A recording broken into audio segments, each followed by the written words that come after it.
Bem-vinda, bem-vindo. No momento, irei iniciar a leitura de mais uma parte do livro Uma Mulher Segundo o Coração de Deus, escrito pela Elizabeth George. Um coração que transborda amor materno, a fim de instruírem as jovens recém-casadas a amarem seus filhos. A tarefa de Deus para as mães pode soar repressiva se não nos lembrarmos de que, por meio da sua palavra, no seu poder e na sua graça, Ele provê absolutamente tudo aquilo de que precisamos para fazer o que Ele ordena. Que privilégio cuidar dos filhos com os quais Ele nos abençoa e criá-los para o Senhor. Agora, mais algumas marcas do amor materno. Um coração que celebra. Outro princípio da palavra de Deus que levei ao coração é o princípio da segunda milha. Nosso Deus ensina: se alguém te obrigar a andar 1 milha, vai com ele 2. Enfrentemos o fato: temos de ser mães, temos de cumprir deveres. Esta é a primeira milha na tarefa que nos foi designada por Deus. Então, por que não andar a segunda milha e fazer tudo de forma especial? Por que não tornar o cotidiano uma festa? Por exemplo, o jantar. Nós temos de jantar, então, por que não fazer deste um momento especial? Simplesmente ache uma flor ou alguma planta interessante no seu jardim, use uma decoração de estação, troque a toalha da mesa, o jogo americano ou use pratos especiais. Minhas filhas apreciavam muito umas panelas com estampa de rosas, com fundo de pedras, com bordas douradas que eu comprei numa liquidação. Minha amiga Judy comprou um prato vermelho com letras douradas ao redor da borda, onde se lê "Você é especial hoje". Sempre que ela sente que alguém na família está triste ou passando dificuldades, ela prepara o prato vermelho especial, colocando aquele prato luminoso no lugar da pessoa na mesa. Vocês podem também comer em lugares especiais. E eu não estou falando restaurante. Use seu quintal, faz um piquenique. Come de perna cruzada no chão, em outro cômodo. Seja criativa, não só em relação ao lugar onde vocês comem, mas também em relação àquilo que vocês comem. Serve um jantar de trás para frente, começa pela sobremesa. Ou numere e então sirva o jantar na ordem que os números forem sendo tirados. Ou faça do jantar um caça-tesouros com pistas que levam a cada parte do cardápio. Algumas escondidas dentro de casa, outras fora. Você pode andar a segunda milha também pela diversão, pela alegria, com muito pouco esforço. E por que não fazer do Dia do Senhor o dia mais especial da semana? Ruth Graham fez do domingo o melhor dia da semana.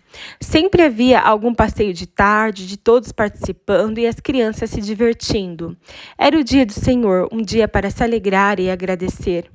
Faça tudo o que for preciso para andar a segunda milha e celebrar o fato de vocês serem cristãos nos domingos. Finalmente, se alguém estiver doente, traga a bandeja na cama e sirva nela a refeição com uma flor, com um prato especial. E não se esqueça de colocar o sino do doente ao lado da cama. Deixe o seu paciente tocá-lo qualquer hora por qualquer motivo. As tarefas cotidianas da vida, a primeira milha, são grandes oportunidades para celebrar a segunda milha. Um coração que oferece tratamento preferencial. Tito nos ensina que o nosso marido e os nossos filhos são prioridades acima de todas as outras relações e responsabilidades humanas. E é por isso que eu desenvolvi esse princípio para guiar o afeto materno do meu coração.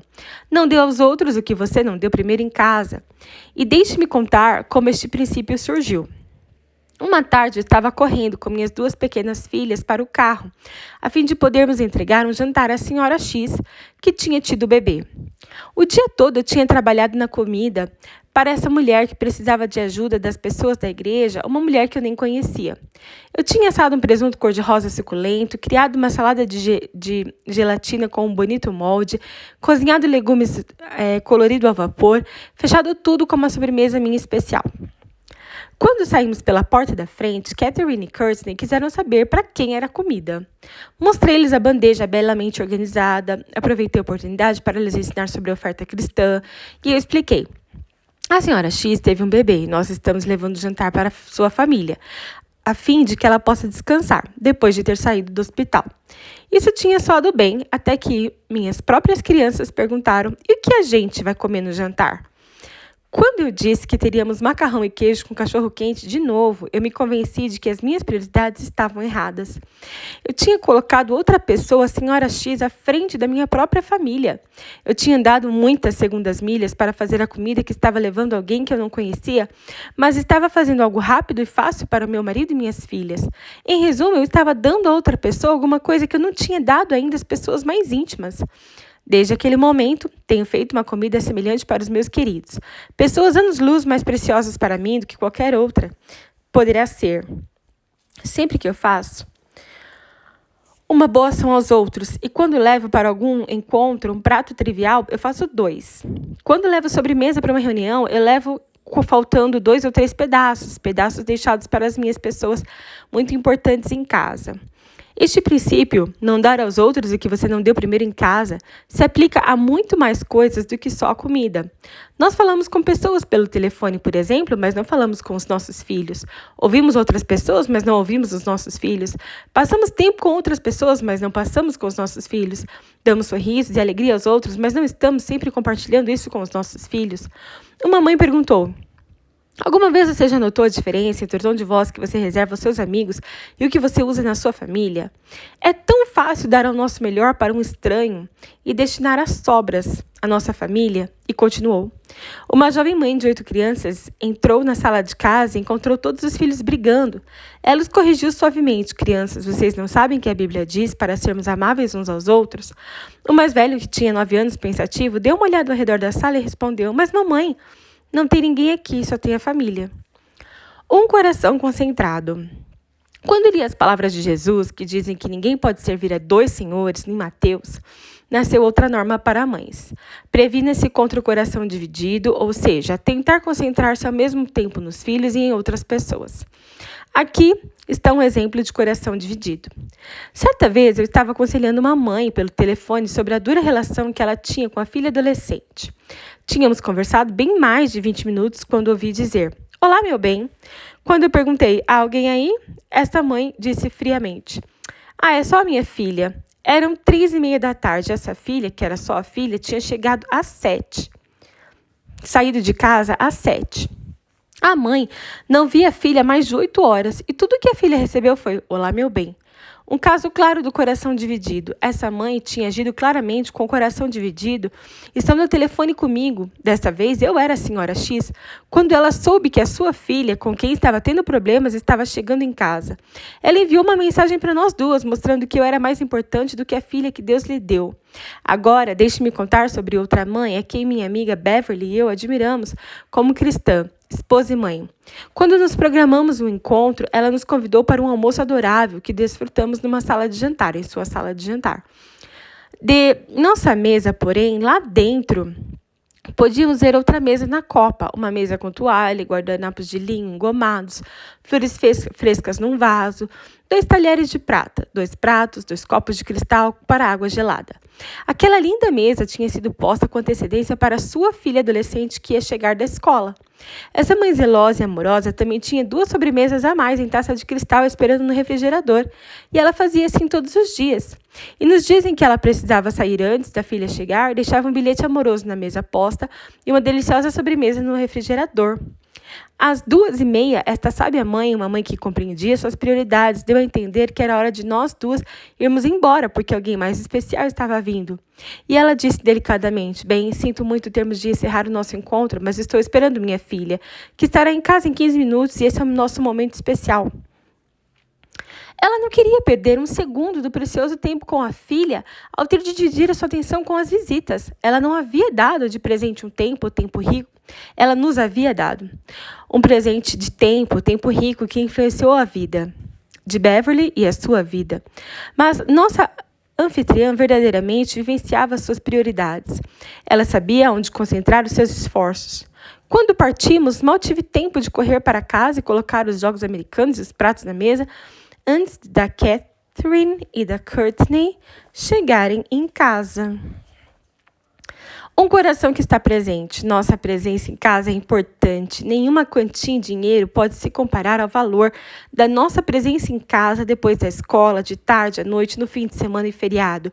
Nenhuma reunião para vender para a venda de utensílios domésticos, para a venda de cristais, cosméticos, lingerie com as amigas pode se comparar a compartilhar o jantar com sua família, ajudando as crianças a se prepararem para dormir, levando-as para a cama, lendo para elas, orando com elas, beijando-as para desejar boa noite. Nada se compara a isso.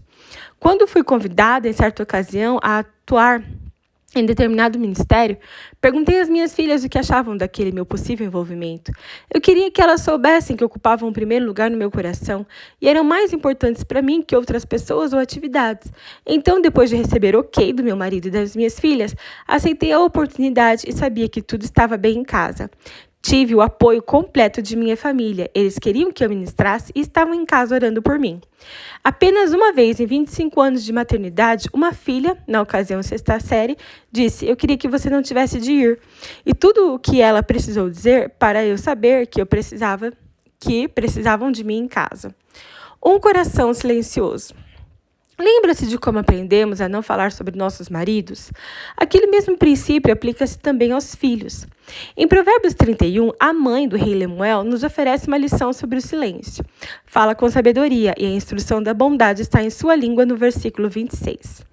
As palavras dos lábios desta mãe, que verdadeiramente ama, estão marcadas por sabedoria e bondade, e nenhuma dessas qualidades lhe permitiria falar sobre os filhos de modo negativo.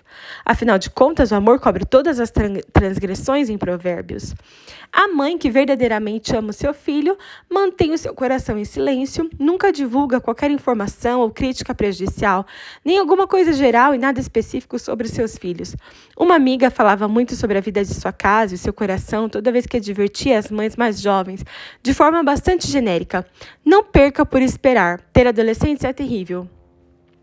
Como agradeço a Deus a vida de Beth, um grande contraste com essa outra minha amiga. Beth nunca falhou em falar positiva e entusiasticamente sobre os anos de crescimento de seus filhos, e ela me perguntou: "Com quantos anos as meninas estão agora, Liz?" E eu respondi: 9 e 10, e ela exclamou: "Ah, me lembro quando os meninos tinham 9 e 10 anos. Aqueles foram anos maravilhosos." Anos depois, quando minha resposta à mesma pergunta foi 13 e 14, Beth exclamou novamente: "Ah, me lembro quando os meus filhos tinham 13 e 14 anos. Aqueles anos foram maravilhosos." Não importa a idade de Catherine e Courtney, Beth via suas idades como anos maravilhosos. Sim, tenho certeza de que ela se deparou com desafios habituais, mas Beth era uma mãe com o coração cheio de afeto pelos filhos, cuja casa estava cheia de alegria, cujo coração era positivo em relação à tarefa que lhe fora entregue por Deus e de quem os lábios eram responsavelmente silenciosos sobre qualquer dificuldade.